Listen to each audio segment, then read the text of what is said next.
verão a maior festa popular do Brasil, o Carnaval Carioca. Era televisão e futebol. Construísse estádios de futebol e essa rede de telecomunicações impressionante no Brasil inteiro. E, ao mesmo tempo, houve uma degradação muito grande em termos de educação, de saúde, tudo isso foi descuidado. No final dos anos 60, o videotape e as redes nacionais se uniram para destruir a produção local de programas. As produções ficaram centralizadas no Rio e em São Paulo. Os herdeiros da cultura jovem dos anos 60 conseguiram conquistar algum espaço na televisão. Os festivais de música tinham cobertura ao vivo, e os melhores foram organizados pela TV Record em São Paulo.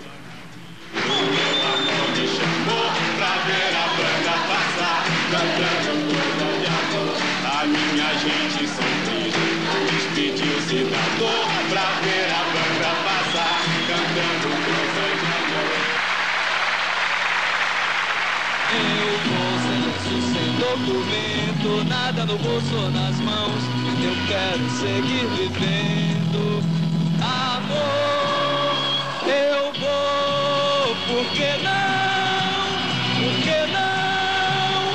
Por que não? Por que não? Por que não?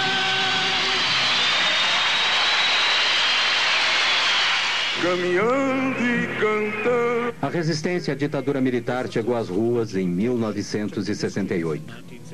100 mil pessoas, principalmente estudantes, fizeram manifestações no Rio. Nas ruas, campos, construções, caminhando e cantando e seguindo a canção. Após ser ouvido. Provocado por essa crescente oposição, o regime militar assumiu total poder ditatorial no final de 1968, com o infame AI-5. O Congresso foi fechado, a tortura virou uma rotina. Foi estabelecida a censura prévia dos meios de comunicação de massa. Logo depois, o não cumprimento de qualquer lei aprovada em segredo transformava-se em crime. Parte da esquerda brasileira optou pela luta armada. Seu sucesso mais espetacular foi o sequestro do embaixador americano, forçando o governo a libertar estes prisioneiros políticos. Sequestros, bombardeios e assaltos, tanto da esquerda como da direita, não eram normalmente relatados. Jamais se falava em tortura. A segurança interna era a maior preocupação dos militares. Esquadrões da morte de direita eram ativos. Alguns resolveram bombardear teatros, como este, que estava apresentando a peça Roda Viva, de Chico Buarque de Holanda.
Após uma investigação parlamentar concluir que o acordo da TV Globo com o grupo Time Life era ilegal, a parceria foi dissolvida em 1969.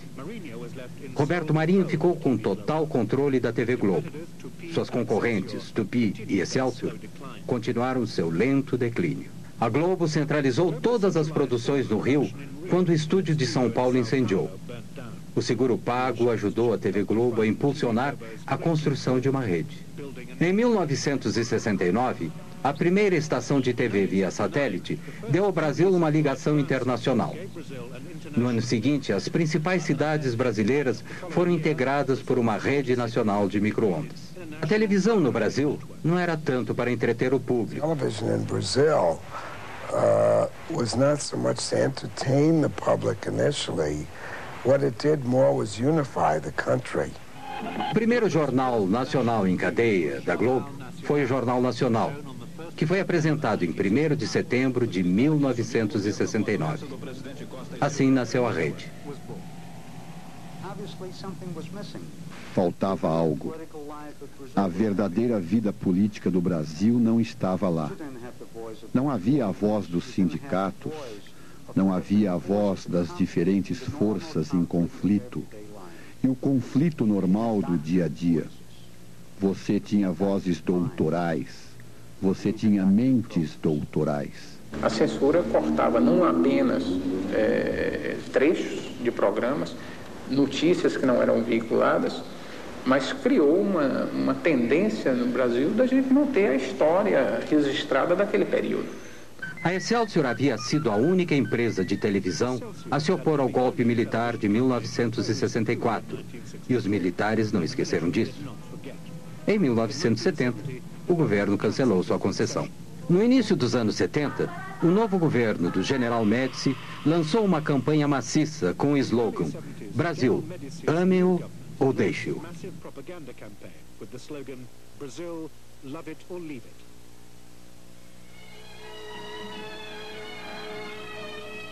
Abrange mais de 5.000 quilômetros de rodovias rasgadas. The Trans-Amazon Highway was the next grandiose national infrastructure project. Mas não basta construir estradas. É preciso colonizar. A Copa de 1970, no México, foi transmitida ao vivo, via satélite. O Brasil foi campeão. E o regime aproveitou o máximo, explorando a glória dos campeões. Mas esta foto do presidente foi proibida. Talvez porque o homem duro parecia humano demais. O Estado fornecia cerca de 30% dos gastos com propaganda. Pagava por algumas propagandas e outras decretava que deveriam ser transmitidas de graça. A televisão era o principal veículo para suas mensagens de propaganda. A paz se faz com quem ama o mesmo chão. Qualquer reportagem sobre declínio era proibida. Também o eram as críticas persistentes e sua publicação. A lista de assuntos censurados era interminável. A ordem proibindo a menção de algum acontecimento era frequentemente enviada aos jornalistas antes mesmo que acontecesse. Por exemplo, o senhor está proibido de noticiar um sequestro que acontecerá amanhã, provavelmente em Curitiba. A TV Globo muitas vezes foi além do que era requisitado. Transformou as pessoas em não pessoas. Eles proibiam minhas músicas, a censura proibia algumas músicas minhas, a censura que era oficial, do governo. Agora, a TV Globo se encarregou de ser mais realista que o Rede e reforçar essa censura, proibindo o meu nome. Em 1981, uma bomba explodiu em um carro do lado de fora do Rio Centro, onde se realizava um show musical. Havia 20.000 pessoas lá.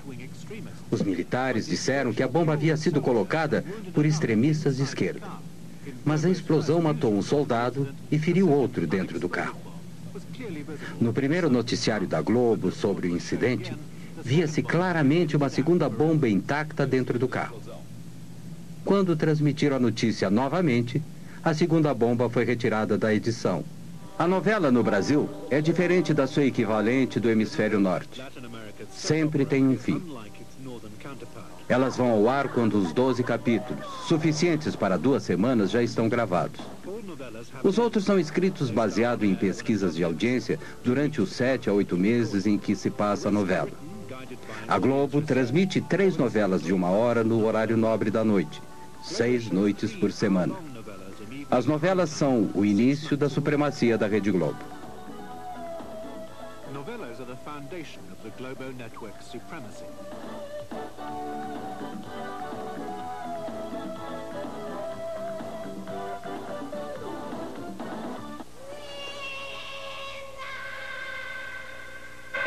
Globo e você, tudo a ver.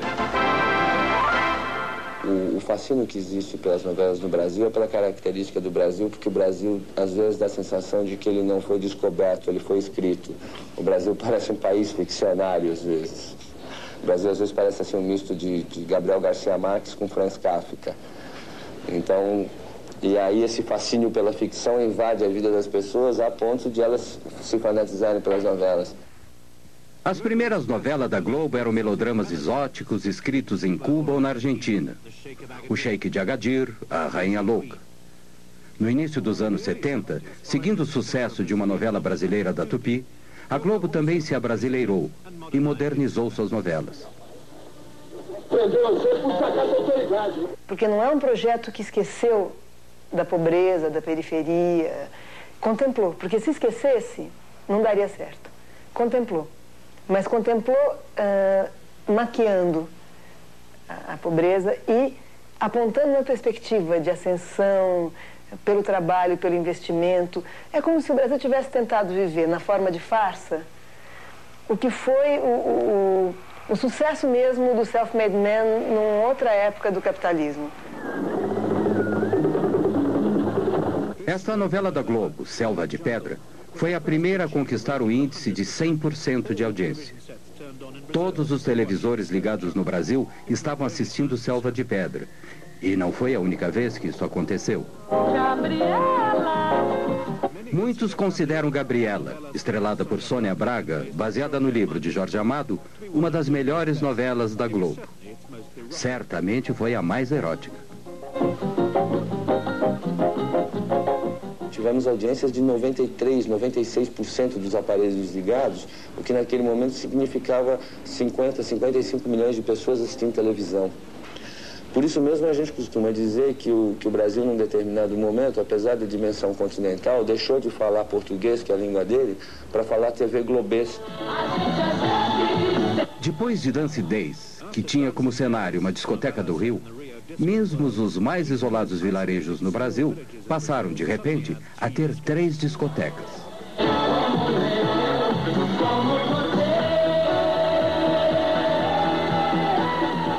A impressão que eu tenho é que a Globo conseguiu, melhor do que qualquer política repressiva, de proibição, de censura, alterar a consciência do brasileiro sobre a sua condição. Em 1989, versões mais curtas das novelas da Globo foram transmitidas nas televisões de 52 países.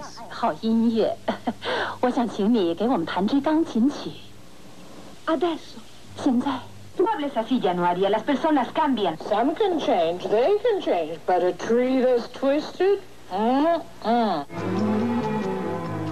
Em 1972, o presidente Médici inaugurou a televisão a cores, em um grande festival. E ele disse: todas as noites, quando vejo o noticiário, sinto-me feliz. Por quê? Porque no noticiário da TV Globo o mundo está um caos e o Brasil está em paz. É como tomar um calmante depois de um dia de trabalho. A chegada das cores consolidou a superioridade da TV Globo. O que a própria Globo definiu como padrão Globo de qualidade foi instaurado. Os espectadores salivavam e se sentavam quando o Plim Plim anunciava o início